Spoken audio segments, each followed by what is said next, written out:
रोहिणी आयोग की रिपोर्ट पर वित्त मंत्री विजय चौधरी ने बड़ा बयान देते हुए मीडिया से बातचीत करते हुए कहा कि रोहिणी आयोग की रिपोर्ट को लेकर जो जानकारी मिल रही है उसमें यह साफ है कि बिहार में भी जातीय गणना कराई जाए। आयोग की रिपोर्ट पर जो बात सामने आई है, आरक्षण के लाभ का फैलाव अलग अलग जातियों के न्याय संगत नहीं है। 27% आरक्षण अलग अलग श्रेणी बनाने की बात कही है। सरकार के पास अलग अलग जातियों की गणना और उनकी पूरी जानकारी नहीं रहेगी तो आरक्षण का लाभ सरकार कैसे देगी। रोहिणी आयोग की रिपोर्ट केंद्र सरकार जारी करे, जनगणना में भी देर हो रही है। देर क्यों हो रही है, यह बात समझ नहीं आ रही। उन्हें कहा केंद्र सरकार जनगणना के दौरान ही जातीय गणना कराए। बिहार जाति आधारित गणना न्यायालय के हस्तक्षेप के कारण रुकी है।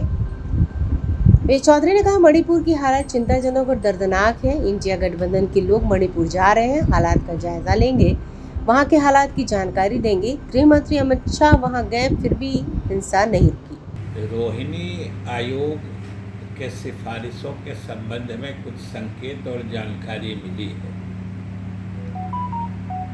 और उससे जो बातें सामने आई है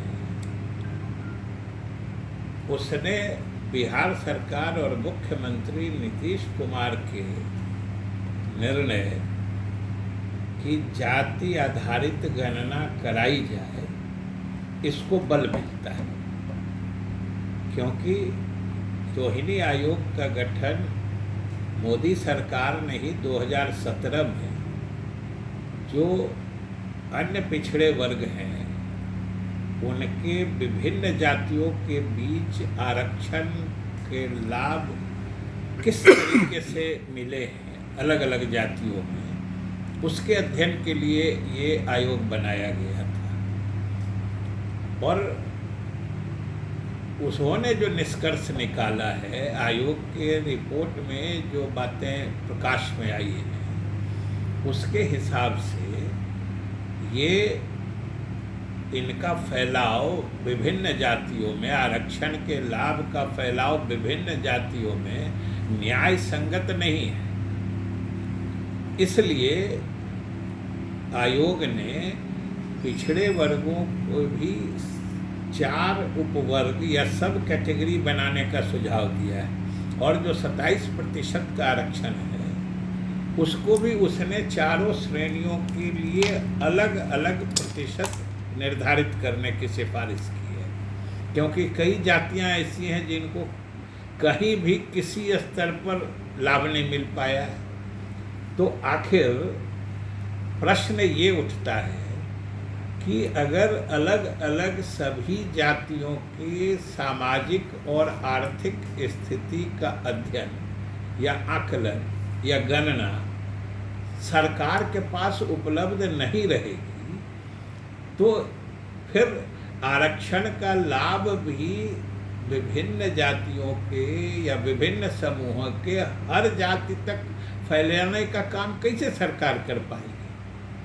आज उसी आंकड़े की जरूरत है जो बिहार सरकार का निर्णय जाति आधारित गणना कराने का रहा है, उसके माध्यम से जो आंकड़े आने वाले थे, जैसे चाहे पिछड़े वर्ग हो, सवर्ण हो, दलित हो, जिस भी वर्ग के हो, अल्पसंख्यक हो, उनमें भी जो अलग अलग जातियां हैं उनके सामाजिक और आर्थिक स्थिति का सर्वेक्षण और आकलन कराना ही इस गणना का उद्देश्य था। जो रिपोर्ट अंतिम प्रतिवेदन आ जाने दीजिए ना, अभी देख नहीं रहे हैं। जब लोगों के तरफ से कुछ आरोप लगाए जाते हैं लेकिन जब सच्चाई सामने आती है तो बात ही कुछ दूसरी निकल जाती है। वैसी हालत में किसी भी घटना पर बिना सारे तथ्यों को समझे, सच्चाई का पता लगाए कोई बयान यूं ही गैर जिम्मेदारी से नहीं देना चाहिए। सीधी बात है, इससे कितनी बात बिगड़ जाती है। इसलिए जो भी मौतें हुई हैं पूरे घटना की जांच चल रही है। जैसे आपने कहा कुछ मौतों के बारे में सच्चाई हकीकत सामने आ चुकी है और अगर एक का नहीं आया है तो वो भी आ जाने दीजिए। सरकार की तरफ से तो स्पष्ट है कि चाहे जो भी दोषी होंगे, कोई आम व्यक्ति हो, सरकारी पदाधिकारी हो, जिनका दोष प्रमाणित होगा वो बख्शे नहीं जाए। और ये देरी अब समझ में भी बात नहीं आ रही है। कुछ तो कोविड के कारण कि इसमें हुआ, फिर मालूम हुआ था कि 22 के मध्य या अंत तक निश्चित शुरू हो जाएगा, वो भी नहीं शुरू हो रहा है। ये तो केंद्र सरकार की दुविधा या केंद्र सरकार की असमंजस या अनिर्णय की स्थिति को दर्शाता है। नहीं तो सेंसस जो समझिए कि 10 साल में होना ये बाध्यता है, उसको भी लगातार सरकार आगे बढ़ा रही है। और हम लोगों ने तो नीतीश कुमार जी के नेतृत्व में आग्रह किया था कि 2021 वाली जनगणना ही जाति आधारित की जाए, जिसके लिए हम लोगों ने मतलब मुख्यमंत्री के नेतृत्व में सर्वदलीय प्रतिनिधि मंडल भी मिला था प्रधानमंत्री महोदय से, और उसमें भी हम लोगों ने रोहिणी आयोग की जो सिफारिशें आने वाली थी उसके जो संकेत मिल रहे थे कि पिछड़े वर्गों का भी उपवर्गीकरण होगा, इसकी भी चर्चा हुई थी। और इसके लिए तो फिर अलग अलग जातियों के सामाजिक आर्थिक स्थिति का आकलन अत्यंत आवश्यक है, जो इस तरह की गणना का लक्ष्य होता है।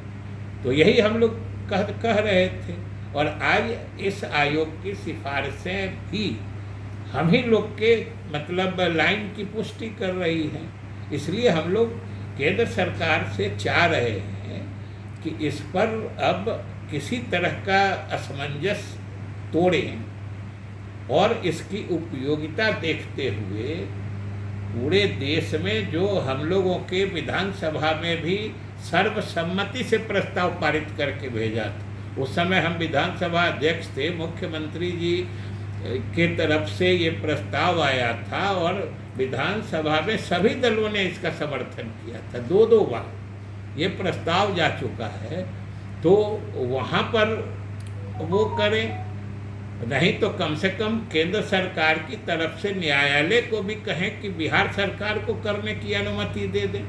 हम लोग तो काफ़ी काम आगे बढ़ा चुके हैं और न्यायिक हस्तक्षेप से हम लोग का मामला रुक गया है।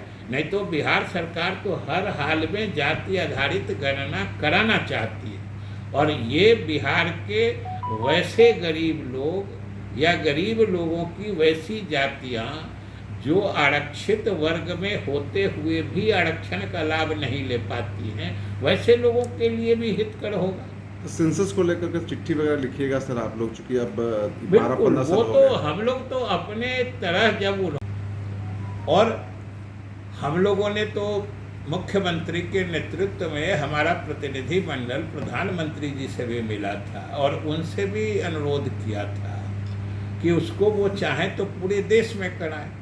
तो उन्होंने तो मना ही कर दिया, लेकिन बिहार सरकार के निर्णय को भी न्यायिक हस्तक्षेप के कारण रोक दिया गया है। अभी उसमें बात बढ़ नहीं रही है, लेकिन रोहिणी आयोग के रिपोर्ट के जो संकेत मीडिया में आए हैं उससे तो बिहार सरकार और मुख्यमंत्री के निर्णय की जाति आधारित गणना होनी चाहिए, इसकी न सिर्फ पुष्टि होती है बल्कि इसको बल मिलता है। और अब केंद्र सरकार को चाहिए कि शीघ्र से शीघ्र रोहिणी आयोग की सिफारिशों को सार्वजनिक करे और उसको सही ढंग से क्रियान्वित करने के लिए जाति आधारित गणना जो बिहार सरकार का निर्णय है या केंद्र सरकार करे तो जाति आधारित जनगणना ही पूरे देश में कराए।